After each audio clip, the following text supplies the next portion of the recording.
शाहीर रामदास गुंड यांना आज आपण अखेरची श्रद्धांजली अर्पण करण्यासाठी या ठिकाणी आहात.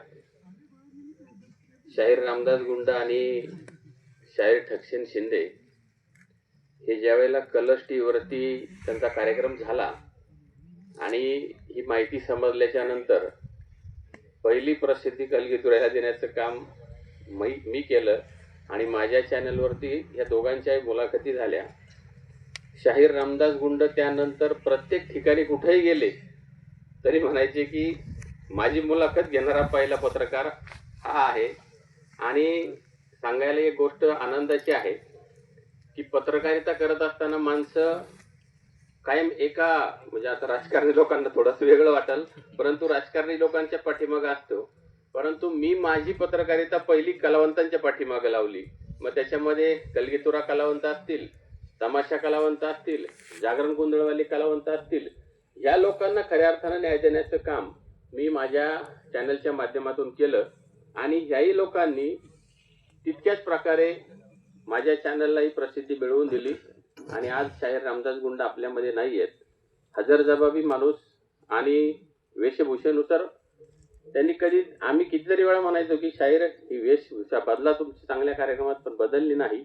आणि असा हर हुन्नरी आपल्यातला हा शाहीर परत एकदा नाही, ते वाक्य मला सारखं आठवतं त्यांचं काट्यावेडा गावाचं नाव घेतानाच ते त्यांच्या तोंडामध्ये कायम असायचं. आणि हा काटाळ वेडा पूर्ण महाराष्ट्रामध्ये नेणारा हा अवलिया आपल्यातून गेलाय. त्याच्या जाण्यानं गुंड परिवाराचे दुःख झालं, त्या दुःखामध्ये आपण सर्वजण सहभागी आहोत.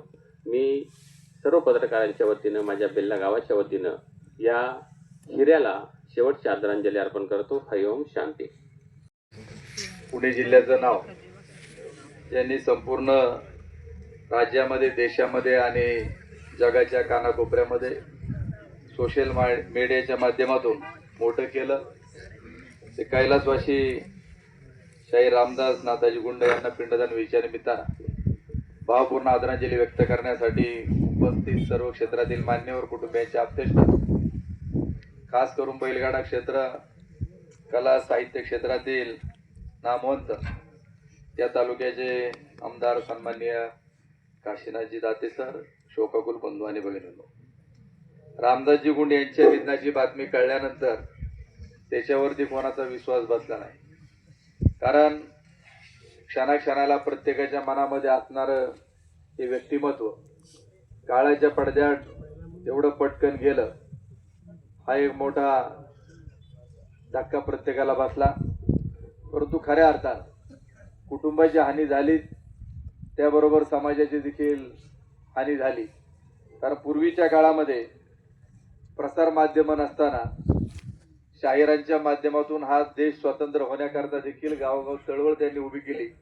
आणि लोकांना स्वातंत्र्याचा लढा हा भाषण करून मी अर्धा तास भाषण केलं. परंतु एखाद्या कवीनं 2 कडव्यामध्ये जर माझ्या भाषणाचा सगळा सार सांगितला तर तो सगळ्यात प्रभावी त्या ठिकाणी ठरत असतो.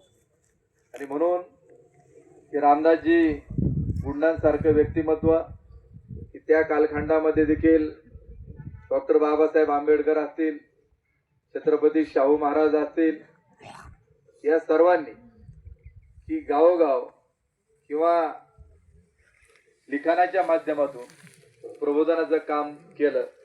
तसंच या कलगीतुऱ्याच्या माध्यमातून देखील 4 वेद, 6 शास्त्र, 18 पुराण सांगण्याचं काम निजामबाई आणि सगळी मंडळी या ठिकाणी आहेत, यांनी गावोगावी यात्रेच्या निमित्ताने केलं. जे गाव लहान असतं, वर्गणी कमी असती आणि मग लोकनाट्याचा कार्यक्रम ठेवायचा तर गावाला परवडत नाही. मग अशा वेळी या ज्या छोट्या गावांमध्ये ही कला जतन त्या ठिकाणी करण्याचं काम अनेक ग्रामस्थांनी केल्याचं आपण जवळून पाहिलं. या क्षेत्राचा आणि माझा देखील संबंध की माझे आजोबा स्वर्गीय कुंडलिकराव मल्हारी निकम की ज्यांना आपल्या तालुक्यामधील राघू दवशांचा ज्यांना आत्मसाक्षात्कार झाला होता, ते बाबळवाड्याचे नानाभाऊ जगताप हे आमच्या 7व्या पिढीपर्यंत तो वर होता. आणि तदनंतर आमचे आजोबा त्यांचे शिष्य होते. आणि ही कला आमच्या कुटुंबामध्ये आमच्या आजोबापर्यंत राहिली. पुढं आम्हाला त्यातलं काय त्या ठिकाणी जमलं नाही. परंतु की ह्या कलेला जतन करण्याकरता आमच्या आजोबांनी जे काही लिखाण केलं होतं, ह्या सगळ्या कलावंतांचे आमचे चुलते के निकम सर आणि सगळ्या सर्व सहकार्यांनी एकत्रित इथे या शाहीर मंडळींना गोळा केलं. त्यांच्याकडे जे काही लिखाण आहेत, मग शाहीर बाबूराव बोर होते, त्याचप्रमाणे हरिभाऊ दादा होते आणि तुमच्या सगळे अनेक शाहीर मंडळी इथं बसले आहेत. यांच्या माध्यमातून रामदासजी गुंड असतील हे सगळं साहित्य एकत्र केलं आणि एक पुस्तक निर्माण केलं आणि एक त्याचा कार्यक्रम आमच्या घरी देखील तुम्ही सगळी मंडळी आला होता, त्यावेळी तो कार्यक्रम केला होता. तदनंतर मंचरला देखील बाजार समितीमध्ये मी सभापती असताना एक मोठा कार्यक्रम आपण आयोजित केला होता. कारण या कलावंतांची कला ती जतन करण्याचं काम आपण सर्वांनी करणं गरजेचं आहे. उद्याच्या कालखंडामध्ये आज सगळी इथं बसलेला जो श्रोता वर्ग आहे, प्रेक्षक वर्ग आहे, हा एक ठराविक वयोगटातील आहे की पुढच्या तरुण पिढीला आमदार साहेब हे जे काही साहित्य आहे त्या कालखंडामधलं ते नवीन पिढीला हे काही रुचणार नाही. कारण सोशल मीडियाच्या माध्यमातून आता ती दंगतेच्या झाले, ते ऐकण्यामध्ये झाले, पण तो वर्ग नाही. म्हणून त्या कालखंडामध्ये माऊलींचे ज्ञानेश्वरीच्या माध्यमातून त्यांनी निर्माण केलेलं जे साहित्य, तुकाराम महाराजांची गाथा आहे, हे आज ते नाही आहेत, परंतु ती अजरामर राहिली. तेव्हा उद्याच्या कालखंडामध्ये या विभागाचे लोकप्रतिनिधी म्हणून तुमची आमची सगळ्यांची जबाबदारी का हे जे कलाक्षेत्रातलं हे जे साहित्य हे जतन करण्याचं काम शासनाच्या माध्यमातून आपण केलं पाहिजे असं देखील मला वाटतं. उद्धवराव यांनी ज्या भावना व्यक्त केल्या त्याच्याशी देखील मी सहमत आहे. तुम्ही देखील या ठिकाणी आज आपण याचा पाठपुरावा करू आणि शाहिरांना मरणोत्तर जे काही आपल्याला सुजित भाऊ पुरस्कार वगैरे शासनाच्या माध्यमातून काही करता येईल त्यासाठी आपण निश्चित प्रयत्न करू. आज पश्चात त्यांच्या मातोश्री अंजनाबाई पत्नी मंदाबाई असतील, कन्या शेटे परिवारामध्ये, गोडशे परिवारामध्ये भावंड देवरामजी परसराम दत्तात्रय राजेंद्र भगिनी पुतणे, या सगळ्यांना खूप जे मोठं दुःख झालेलं आहे ते सहन करण्याची शक्ती परमेश्वराने त्यांना देव. अशाच प्रकारची भावना व्यक्त करत असताना त्यांनी फक्त शाहिरी केली नाही तर अनेक त्यांची गीतं किंवा समाज प्रबोधन करत असताना ज्यावेळी लोक रस्त्यावरती उतरली त्यावेळी शाहिरीच्या माध्यमातून त्यांनी शेतकऱ्यांचं जे आंदोलन दुधाच्या बाबत झालं असेल, टोमॅटोच्या बाबत झालं असेल, ते देखील आज सोशल मीडियावर आपल्याला त्या ठिकाणी पाहायला मिळतं. अलीकडच्या काळामध्ये बिबट्याच्या संदर्भामध्ये प्रश्न निर्माण झाला. आपण रास्ता रोको आंदोलन केलं, 24 तास हायवे बंद केला, परंतु शाहिरांना देखील त्यावेळी मीडियाने विचारलं त्यावेळी त्यातल्या 2 ओळी त्यांनी सांगतो की बिबट्याचा हल्ला समाज भेला, कळे ना करावा काही, अशा प्रकारचं देखील गीत त्यांनी त्या ठिकाणी सादर केलं. पण ज्यावेळी गाड्यावरती बंदी आहे आणि 7-8 वर्ष हा लढा चालू होता, सुप्रीम कोर्टामध्ये देखील गेला, परंतु याची दखल सुप्रीम कोर्टाने शेवटी निकाल लागला. परंतु जिथं जिथं गावामध्ये जाईल त्यांची अशी काही गीतं होती की जे त्यांचं एक गीत गाड्याच्या बंदी संदर्भामध्ये झालं होतं की अशी कुणी साधिली संधी, आली गाड्यावर बंदी, नवसाचा गाडा घाटाचा सोडा, उडवा डोळ्यावरची धुंदी, अशी कुणी साधिली संधी, आलाई गाड्यावरती बंदी. हे गीत देखील कायमस्वरूपी प्रत्येकाच्या ओठावरती आणि मनामनात जोपर्यंत हा बैलगाडा पळल तोपर्यंत शाहीर रामदास गुंडांचं देखील हे नाव अजरामर झाल्याशिवाय राहणार नाही. तर एक गीत पवार साहेबांवर रचलं होतं, मला ते काही एवढं आठवलं नाही.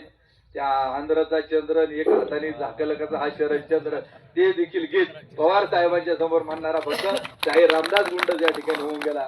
वेळ भरपूर झालाय याची मला जाण आहे, परंतु मी उपस्थित आपणा सर्वांच्या वतीनं त्याचप्रमाणे माझे सहकारी विषयाची भोर असतील, तमाम आंबेगाव शिरूर मधील अनेक गावोगावची ज्येष्ठ वडीलधारी मंडळी त्यांच्या वतीनं तमाम माळींवरच याचा उल्लेख देखील आमच्या बारवे सरपंचांनी त्याच्याबाबत केला की माळींची ज्यावेळी घटना 2014ला घडली त्याच्यावर म्हणजे हजर जबाबी की एवढं ज्ञान हे कुणाला तरी त्या ठिकाणी ही ईश्वरी शक्ती दत्ताचाच त्यांना त्या ठिकाणी खऱ्या अर्थानं प्रसन्न झाला असं देखील मी म्हणू शकतो.